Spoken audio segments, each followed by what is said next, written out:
Hi guys, it's story time with Keshi. Hey Keshi, say hi. Keshi, say hi. Say hi. Can you say hi? Apparently doesn't want to say hi. Chapter 9, Chapter 10. And that will be the end. Let's see what happens. Chapter 9, Zooming Speedy Fast. Unlike running inside the school, it's funner than running inside your house. In school, you can zoom with your arms out like a jet plane, and you don't knock over the furniture. And also, the head doesn't get broken off your mother's bird statue, which used to be a blue jay, I think. I zoomed straight to the cafeteria because there's a lot of tables to hide under in that place. Only when I tried to open the door, it was all locked up. And so then I ran to another room across the hall. Only that stupid door's locked too. Hey, who did all this dumb locking? I asked. Then I started jiggling up and down because I was having a little bit of a problem. That's why the problem is called personal. And it's about going to the potty. And so all of a sudden I had to run down the hall speedy quick, right to the girls' bathroom. Only guess what? When I got there, that stupid door wouldn't open either. And so I kicked it. And I hanged on the handle because I weighed 37. Open up and I made it, I yelled. But the door kept on staying shut. It's emergency, I shouted. And then all of a sudden I remembered about that boy I can beat up because he had emergency too. And he got to go into the boys' bathroom. And so I zoomed across the hall and I pulled on the boys' bathroom door. But that dumb thing's locked too. Stupid doors, I hollered. After that, I started to jiggle up and down very fast. Oh no, now I'm going to have an accident on my skirt that looks like velvet. Only just then I remembered something else about emergencies. Because Mother told me what to do if I ever needed help. And its name is call 911. And so then I ran back to the dangerous nurse's office because that's where the phone was, of course. I picked it up and I pushed the 9 and the 1 and another 1. Help! It's emergency! I yelled. All the doors are locked in this place and I'm going to have a terrible accident. Then I heard a voice on the other end. She said for me to calm down. Yoli, I can't because I'm in big trouble and I'm all by myself and I need help real bad. Then the lady said to calm down again, except for I couldn't stand still, and so I just hung up and ran right out of there. And I just kept running and running till I got to the big doors at the end of the hall.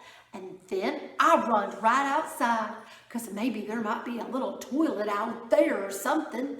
Except I didn't see one. All I could hear was sirens. Loud sirens were all over the place. And they kept on getting closer and closer. And then a big green fire truck came zooming right around the corner. And a white police car and a fast red ambulance. And guess what else?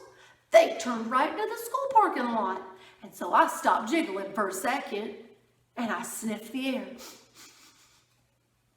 Only I couldn't smell any smoke. Then I heard a grouchy voice. Hey, hold it, Missy, it yelled. I got very scared inside because Missy's my name when I'm in trouble. I turned around. It was the man with the can, and he was running at me. Hold it right there, he hollered again, and I started to cry. Yeah, oi, that's the trouble. I can't hold it, I said. I already holded it all I can, and now I'm having an emergency, and all the bathrooms are locked, and now I'm going to have an accident very quick. And then the man with the can didn't look so grouchy anymore. Well, why didn't you say so, sis, he said, and he pulled a big old bunch of keys out of his pocket, and he grabbed my hand, and then me and him zoomed back into the school speedy fast. Chapter 10, Me and That Grace. The man with the can unlocked the girls' bathroom for me, and I ran right in there, and guess what? I made it. That's what. I didn't have an accident on my skirt that looks like velvet. That was a close one, I said. Then I washed my hands at the sink and I looked in the mirror and the gold star was still on my forehead. After that, I went into the hall and the man with the can bended down to me. "Everything okay, sis?" he said. And so I nodded my head. "I holded it," I said, very happy. Then all of a sudden there was lots of people running at us. There were firemen and policemen. There was a tall lady rolling a bed on wheels. "Hey," I said to the man with the can, "what happened? Somebody get run over in here or something?" Then I saw Mrs. and Principal and Mother. They were running at us too. And then Mother bended down and hugged me very tight. After that, everyone started talking at once, and nobody was using their quiet voices, and nobody was smiling either. Principal started asking me a jillion questions. Mostly they were questions about hiding in the supply closet. Shh, Cashy.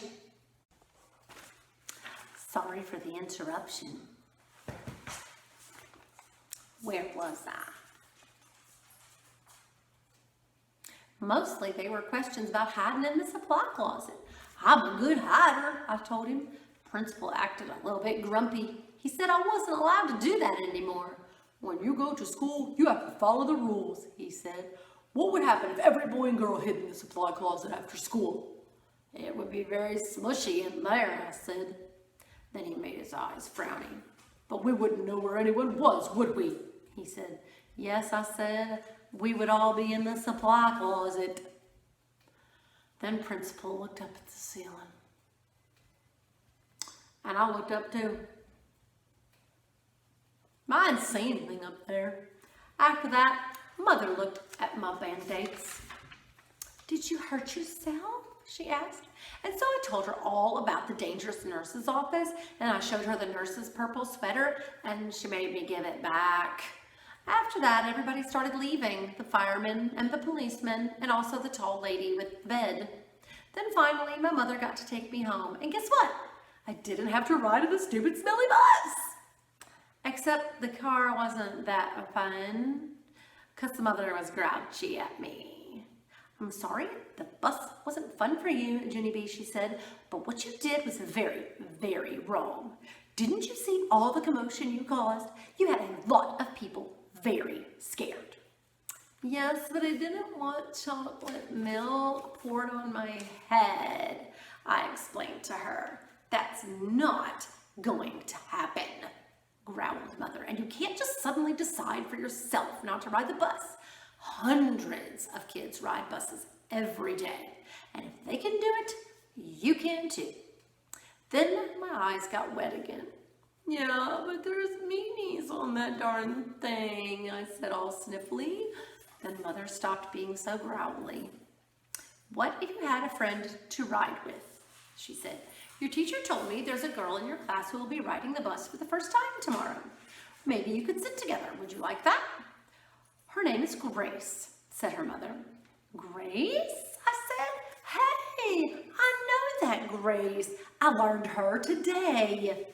And so when we got home, Mother called that Grace's mother, and then they talked, and then me and that Grace talked too. And I said, "Hi," and she said, "Hi," and she said she would sit with me. And so tomorrow, I get to take my little red purse on the bus, and I get to put it on the seat next to me so nobody will sit there.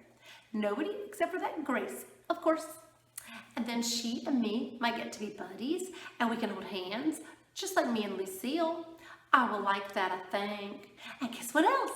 Tomorrow, I think I might like the yellow a little bit too.